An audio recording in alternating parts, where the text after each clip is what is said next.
Hey guys, welcome to another episode of the Vaugh Show. You know, I actually miss you guys like a lot. I felt like I haven't been like filming a lot lately because I've just been so busy. But today I want to give you guys some helpful tips in finding reasonable airfare.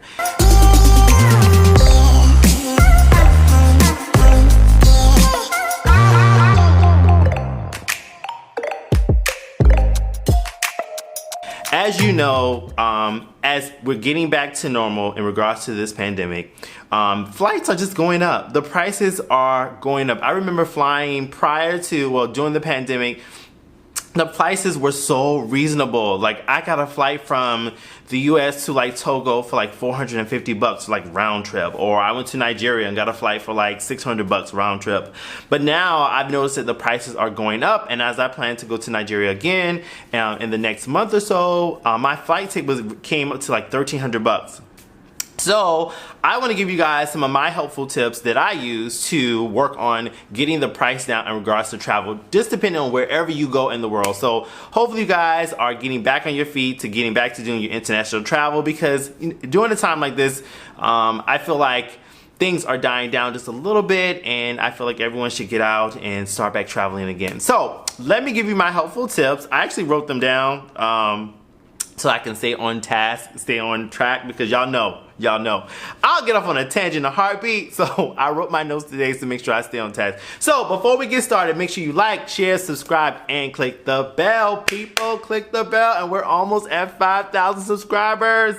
We're getting so close. So thank you guys for tuning into the channel, supporting the channel.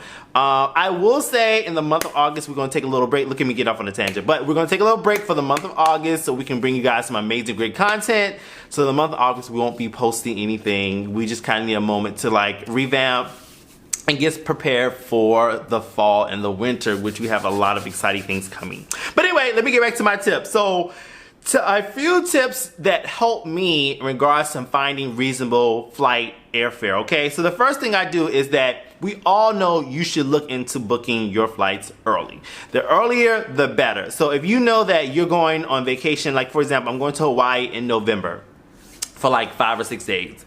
So now I'm kind of looking at the flights to see what the prices are, right? So that's the first thing I do. Like, I look in advance to see what the prices are. And if they're fairly cheap, then I'll go ahead and book them. But if they're not fairly cheap, then I'll either put in tip number 2, a flight alert. So like Google Flights or Expedia.com or Priceline.com or Hopper.com, these websites have the ability to put in notifications that you can email yourself, or they'll email you when the prices fluctuate in regards to air travel. So because I'm going to Hawaii in November, I start looking early at the flights.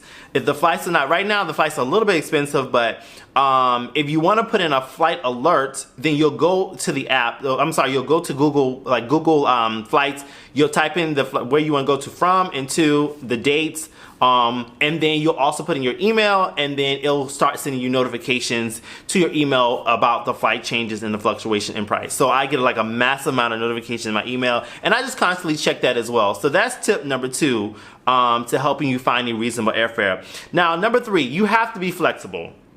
Right? So if you can be flexible, you'll get a better rate. So for example, me going to Nigeria. I'm going to Nigeria on a Wednesday night, and I'm coming back on a early Saturday morning flight. So if you can be very flexible, then that also will help with the cost, with the price on your airfare as well. So that's tip number 3. Tip number 4. I know a lot of people hate this. I know I hate this too. But booking connecting flights. I hate sitting in an airport for more than 2 hours for a connecting flight, right? But I will say the biggest way that you're gonna save a lot of money is having a connecting flight. I did it one time, and again, I try to avoid this at all costs, but if you wanna save some money, booking connecting flight is gonna be your best bet. I did it one time. I sat in an airport, y'all, no lie, for almost 15 hours. I wanted to kill myself. I wanted to kill everybody in the airport. I was so angry. I have never been so angry in my entire existence of living, from sitting down for 15 hours. Like, and I think I was stuck in like I think I was taking like a DC Baba, I think, in Ethiopia. I mean, it's a nice airport, but still, like, it's only so much you can look at in 15 hours. Like, it was the worst experience ever. So for me, I try, if it's, and I know my video is about being reasonable in cost, but for the convenience in this situation, if I can find a 2-hour flight, a 2-hour connecting flight, I'll pay a little extra. However, like, if I'm trying to like stick to a budget, I can't do 15 hours. But if you can do 15 hours, go for it.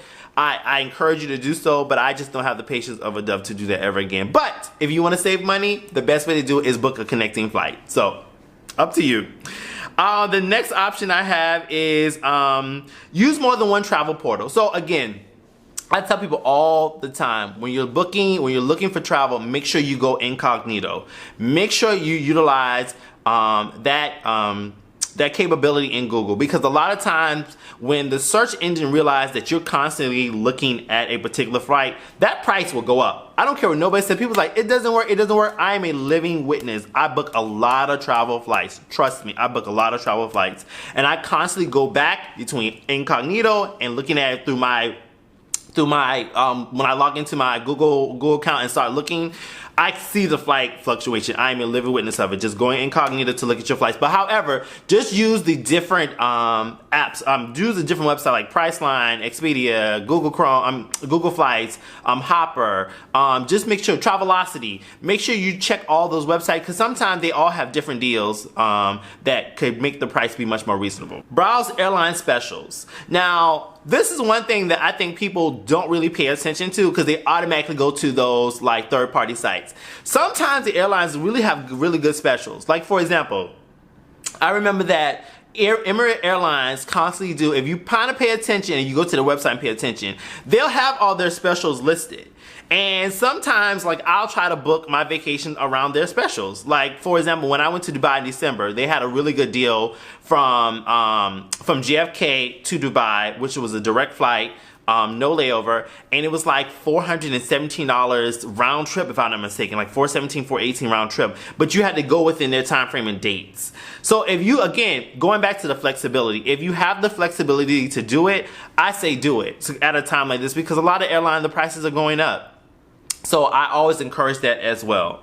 If you have a major credit card, a lot of the credit cards do have the option to waive your baggage fee. So basically what happens is you purchase your baggage fee and then you go back to your credit card company to do that. So I know Chase has this option. I know American Express has this option. Discover has this option. And I think a lot of people don't even like take the consideration is like, oh, I'll just pay the, the $75 for the fee for the bag. And knowing me, sometimes I have to take like 2 and 3 bags. So what I'll do is, a lot of times the flight package that I get, it automatically comes with 1 carry-on and 1 under, and I might be a third for like all my like video equipment, my drone. And y'all, I got a drone. Boop, boop. So all my video equipment and drones and stuff like that. So I'll just purchase an extra bag and I'll go back through my credit card to get it reimbursed. So that's a little way how you can save some money on baggage as well. So make sure so I'm going to put those particular credit cards, companies in the notes below, so you guys can check to see if you have that option as well. But I know I do. Another good option, if you have reward points through like Delta or United or Emirates, use those points. Like, I'm always a big fan of using the points. I know I use them a lot of times, especially like I'll book like one-way flights sometimes and I'll use my points for that. Just to cut down on the cost, to help everything, help my price stay within, a really good price range. And finally, I will say, use your credit card travel credits. So sometimes credit card companies will offer you credit, will have like credit reward points that you can use towards travel. Y'all, I just lost my train of thought that fast. That you can use towards travel. So if you have those reward points and you can use them towards flights, I would also do that as well. A lot of times people have points and they don't even know that they have points. So make sure when you purchase your credit cards, when you apply for credit cards, make sure, and also if you want to travel, make sure that you find credit cards that offer like cash rewards points that can go towards your travel. I know that Navy Federal offers that. That is a big component, a really big company that offer really good international travel cash and rewards as well. So make sure you look into that too. And also Chase Sapphire, because one of my best friends has Chase Sapphire. He actually loved them dearly, and he used it for a lot of his travel. So make sure you guys check into that. So you guys, thank you for watching my video today. I hope my tips were very helpful.